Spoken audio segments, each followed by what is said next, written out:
ड्रामे पे जाते थे ना, तब भी मुझे इस पे डाउट होता था। मैं कुंडी लगा के रखती थी दरवाजे पे। ये तो आगे आधी रात को भी था, मुझे कहता था मैं तुम्हें तलाक दिलवाऊंगा, ऐसे मुंह पे हाथ फेर के कहता था मैं तुम्हें तलाक दिलवाऊंगा, अब नहीं मैं तुम्हें चुप करके बैठने दूंगा।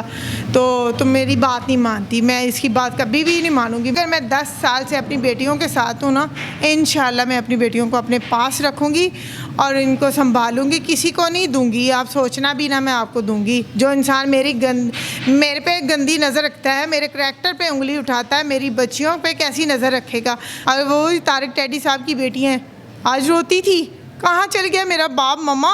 मैंने कहा कब्र में चल गया, क्या करें।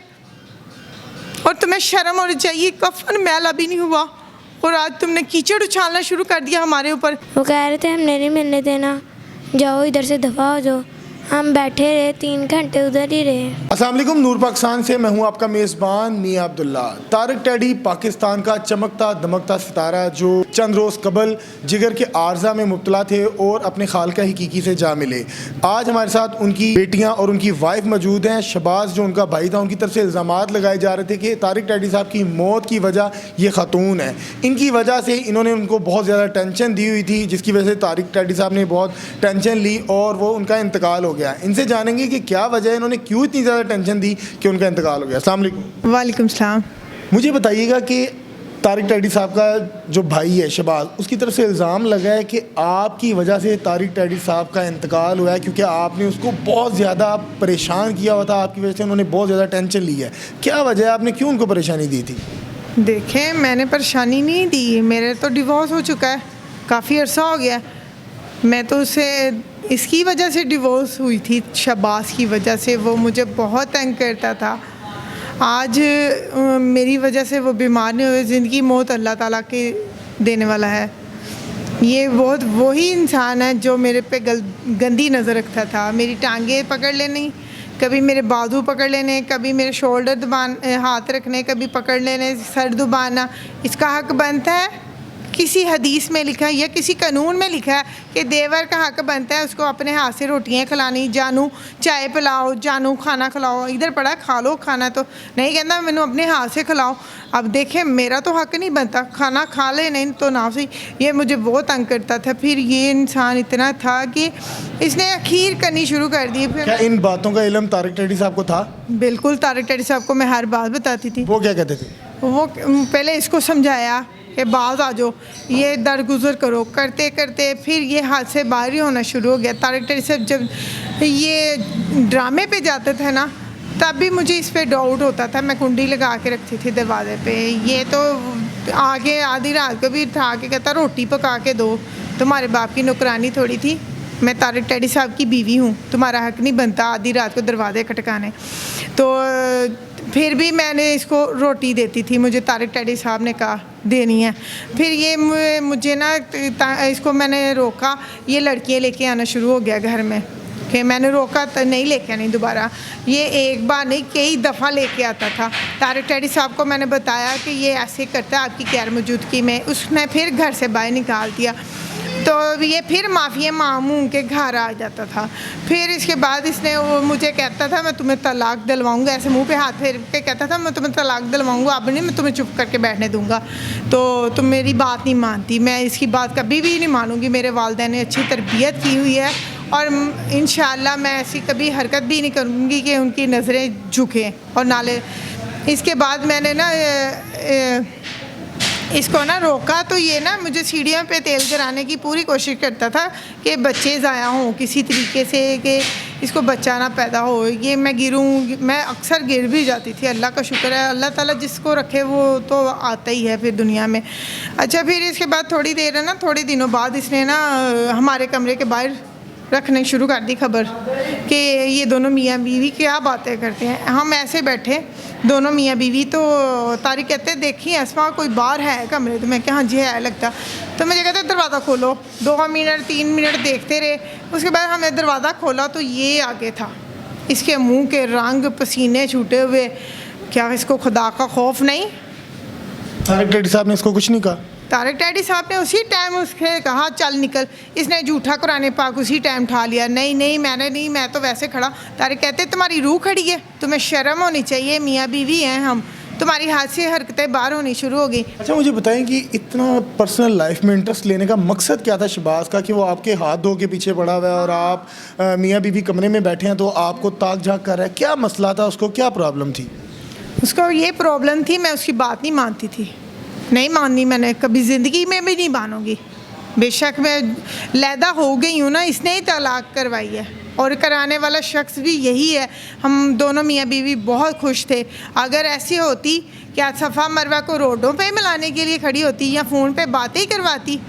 शहबाज तारिक टैडी साहब के साथ ही रहता था, बिल्कुल काम कोई नहीं करता? काम कोई भी नहीं करता, ये वेला नकम्मा बंदा है। इसको पता नहीं इसके बीवी बच्चों का, ये बीवी बच्चों का खर्चा क्या उठाएगा। ये बच्चियाँ इसने जो किसी स्टोर पे लगाई हुई हैं, कोई स्टोर जो होगा फैसलाबाद में या इधर लाहौर में होगा अब, तो उधर काम बच्चियाँ काम कर रही हैं। खुद ऐसे ही घूम फिर के किसी से मांग के खा लिया, कभी किसी से मांग खा लिया, कभी टैडी साहब का खा लिया मंगा के। अब तो मुझे इससे कुछ क्या कहना, उसने मेरे पे कीचड़ उछालना शुरू कर दिया। मुझे बताइएगा कि आपकी तारिक टैडी साहब से कितनी देर पहले शादी हुई? 2009 में शादी हुई थी। कितनी देर ये शादी चली? तकरीबन 4 साल तो चली है। अच्छा, कभी तारिक टैडी साहब ने सफ़ा और मरवा को इंट्रोड्यूस करवाया हो फैमिली में या दूसरे लोगों में, जिस तरह सोनू को इंट्रोड्यूस करवाया हुआ है? वो इन चीज़ों को नहीं करते थे, सामने नहीं लेके आते थे। कभी मीडिया में सफ़ा मरवा, ये शादी छुपके तो नहीं थी? नहीं, सबको पता है, शादी तो सबको पता है। क्योंकि शहबाज साहब का एक इंटरव्यू आया था, उन्होंने उसमें कहा था कि 100 गवारान में सिर्फ एक सोनू है, सफ़ा मरवा का नाम ले लिया था। वो तो सरासर झूठ बोल रहा है। तारिक टैडी साहब का तो कफन भी नहीं मैला हुआ। अकलौता बेटा, यही मैंने भी सुना था, अकलौता नहीं है, ये भी सफ़ा मरवा है, तारिक टैडी साहब की ही बेटी हैं। देखिए, मेरी शादी हुई है अरेंज मैरिज, और इन लोगों ने इतना, बहन भाइयों ने तंग करना शुरू कर दिया। हमारा घर ख़राब करने वाले इसके बहन भाई हैं शहबाज। आज 10 साल बाद तुम्हें याद आया तारिक टैडी साहब का इंतकाल हो गया, तो तब तुमने आवाज़ उठानी थी। मैंने तारिक टैडी साहब को कोई टेंशन नहीं दी। वो अदालत का पाबंद था, मेरे बाप की अदालत का पाबंद नहीं था, या मेरा पाबंद नहीं था, मेरा इससे कोई रिश्ता नहीं था। ये सफ़ा मरवा का वो था हक। मुझे बताइएगा कि तारिक टैडी से जब आपकी डिवोर्स हो गई थी, उसके बाद तारिक टैडी साहब बच्चों को मिलते थे, इन्हें खर्चा वगैरह देते थे? जी हाँ, अदालत के थ्रू हमने खर्चा लिया है। ये आहिस्ता आहिस्ता 10% बढ़ता रहा हर साल। तो आज इस टाइम दोनों बच्चियों का खर्चा था 21,500। 21,500 ले रहे थे हम जुलाई तक, और इससे बाद 10% बढ़ गया था। वो खर्चा अभी तक नहीं लिया हमने।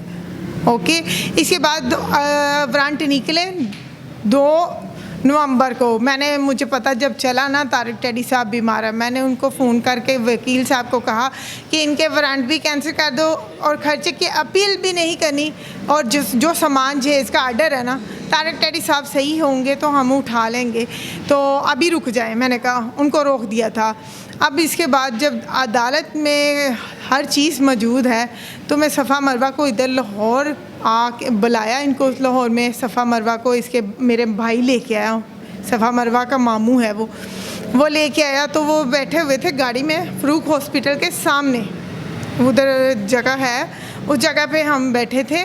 तो मैं गई हूँ, इन्होंने मिलने नहीं दिया सफ़ा मरवा को। कहता है तुमने रिकॉर्डिंग, तू इतने वीडियो बनाना, ये पागल दे बच्चे, ए फंक्शन है या कोई सालगिरह का फंक्शन है, बच्चियां दी बाप बीमार पड़ा, अगर उसको देखने दें। सफ़ा मरवा, मैं वही हूँ जो सफ़ा मरवा को रोडों पे मिलाने के लिए तारिक टैडी साहब एक फ़ोन करते थे, तो मैं मिलाती थी सफ़ा मरवा को। चोरी भी मिलते थे हम लोग पहले, के किसी को पता नहीं था सफ़ा मरवा अपने बाप से मिलती हैं, पर जब पता चल गया फिर हम किसी से कुछ कहते नहीं थे, वो कहते थे मिल ले आओ। मुझे बताइएगा कि तारिक टैडी साहब बहुत बड़ा नाम था, पाकिस्तान का चमकता नाम था, और कॉमेडी की दुनिया में एक बहुत बड़ा नाम था। आपको नहीं लगता कि उनकी दुनिया से जाने के बाद शहबाज साहब की तरफ से और आपकी तरफ से जो वीडियोस आ रही हैं, जो इल्ज़ामात की बारिश की जा रही है, फैंस के दिल जज्बात मजरू हो रहे हैं और वो डिसहार्ड हो रहे हैं, और उनकी रूह को क्या आप मैसेज दे रही हैं?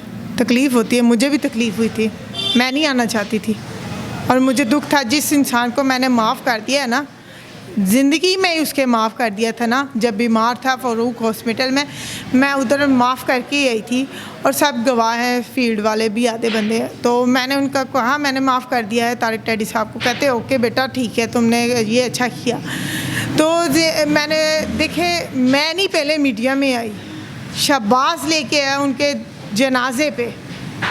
जनाजे के अभी 2 घंटे नहीं हुए, इसने मीडिया पे हमें नशर करना शुरू कर दिया। क्या तारिक टैडी साहब को मैंने नहीं टेंशन दी? मैं वही आसमा हूँ जो तारिक टैडी साहब की बेटियों को संभाल के बैठी हुई हूँ। आपको नशर करने का क्या मकसद है उसका? उसका मकसद यह है कि अब तारिक टैडी साहब इंतकाल हो गया, बच्चियों का हक लेना है, लेंगी। वो हक इनका बनता है, वो कोई भी नहीं रोक सकता। ये रोके बैठे हुए हैं। कैसे रोकेंगे? बैठे हुए हैं, कब्जा करके बैठे हुए हैं। तारिक साहब की जो बैंक बैलेंस है, जो प्रॉपर्टी है, वो बच्चियों के हक में है, क्योंकि ये उनकी वल्दियत में है, वो कोई भी नहीं रोक सकता। देखिए, जो हम खर्चा लेते थे ना, उसमें बच्चों की फ़ीसें वगैरह होती थी। अब हमें इतने दिन हो गए, मुश्किल तो हो रही है, हम किसी जगह पे स्टे कर रहे हैं, जगह जगह इंटरव्यू भी दे रहे हैं। किस लिए दे रही हूँ? मैं अपने लिए नहीं ले रही, ना बच्चों की कफ़ालत के लिए ही लूँगी, अगर लूँगी कि बच्चों का हक बनता है। तारिक टैडी साहब की विरासत, प्रॉपर्टी, बैंक बैलेंस और गाड़ी जो फैसलाबाद में मकान में हिस्सा है, वो सफ़ा मरवा का भी है, मेरा नहीं है। मेरी डिवोर्स हो चुकी है और मैं कभी भी नहीं लूँगी। सफ़ा मरवा का हक है। अगर मैं 10 साल से अपनी बेटियों के साथ हूँ ना, इंशाल्लाह मैं अपनी बेटियों को अपने पास रखूँगी और इनको संभालूँगी, किसी को नहीं दूँगी। आप सोचना भी ना मैं आपको दूँगी। जो इंसान मेरे पे गंदी नज़र रखता है, मेरे करैक्टर पे उंगली उठाता है, मेरी बच्चियों पे कैसी नज़र रखेगा? वो आज माशाल्लाह खूबसूरत है, देखने में भी अच्छी हैं। ये वही इंसान है जो मीडिया में इन बच्चियों की मिसालें गंदी दे रहा है, एक कुत्ते की मिसालें दे रहा है। क्या क्या तारिक टैडी साहब की बेटी हैं कुत्ते की मिसाल के बराबर हैं? बताएं आप। सारी पाकिस्तान की आवाम सुनी कभी इसने कहा जे कुत्ता पालो तो वफादार मान जाता, खुदा दा खौफ खाए बच्चियां तारिक टैडी साहब दियाँ। अगर तूने इंदा तो बाद कोई गाल कढ़ी या कुछ भी किया, मैं तुझे माफ़ नहीं करूँगी। मैंने कभी अपनी बच्चियों को कभी किसी के मुंह से गाली नहीं सुनी, समझ आई? और वो तारिक टैडी साहब की बेटी हैं, आज रोती थी, कहाँ चल गया मेरा बाप मम्मा? मैंने कहा कब्र में चल गया, क्या करें? और तुम्हें शर्म होनी चाहिए, कफन मैला भी नहीं हुआ और आज तुमने कीचड़ उछालना शुरू कर दिया हमारे ऊपर। 10 साल मर गए थे तुम, 10 साल पहले उठाते तारिक टैडी साहब के मेरे बारे में, फिर मैं मानती। आज तुम्हें 10 साल बाद याद आया कि बच्चियाँ कहीं विरासत में ना हिस्सा मांग ले। बहुत दुख हुआ। अल्लाह के खौफ से डर। अगर मेरे पे कीचड़ उछालता है ना, पहले अपने गिरेबान में देख कैसा इंसान है तू। बहुत गंदा इंसान है। तेरे बीवी बच्चों को शर्म होनी चाहिए तुम जैसे बाप को कहने के लिए। ये तारिक टैडी साहब की बच्चियाँ हमेशा इज्जत करती थी, कभी इनके मुंह से नहीं, उनके मुंह से कभी सुना होगा कि कैसे हैं मेरे पापा, पूछे इनसे। सफ़ा मरवा, मुझे बताओ कि आपके वालिद साहब से कब बातचीत हुई थी? नवंबर में, जुलाई में। क्या कहते थे? क्या बातें होती थी पापा से? वो कह रहे थे जब 6 क्लास में वो आप दोनों हो जाएंगे ना, फिर आप लोगों को मैं मदीना मुनव्वरा लेके जाऊंगा और मक्का भी। और पापा जब बीमार थे तो आपने मुलाकात की कोशिश की, किसने आपको मना किया था कि आपकी मुलाकात नहीं भी करवानी? शहबाज और नवाज चाचू ने, दोनों ने। क्या कहते थे? और सोनू भाई भी साथ में ही था। क्या कहते थे? वो कह रहे थे हमने नहीं मिलने देना, जाओ इधर से दफ़ा हो जाओ। हम बैठे रहे 3 घंटे उधर ही रहे। नाज़रीन, ये वो मासूम बच्चियाँ जिनको अभी ये भी नहीं पता कि इनका वालिद साहब इनसे कितनी दूर जा चुके हैं, ज़िंदगी में कभी वापस नहीं आएंगे। और उनको बकौल इनके कि इनको आखिरी टाइम अपने वालिद साहब से मुलाकात का टाइम भी नहीं दिया गया और इनको धुतकार दिया गया। आज ये रोडों पे बेयारो मददगार फिरने पे मजबूर हैं और ये उस फ़नकार की बेटियाँ हैं जिसका सिक्का पाकिस्तान में नहीं बल्कि पूरी दुनिया में माना जाता है। नाज़रीन, अपनी राय से कमेंट सेक्शन में ज़रूर कहा कीजिएगा। इसी के साथ अपने मेज़बान को दीजिए इजाज़त। अल्लाह हाफ़िज़।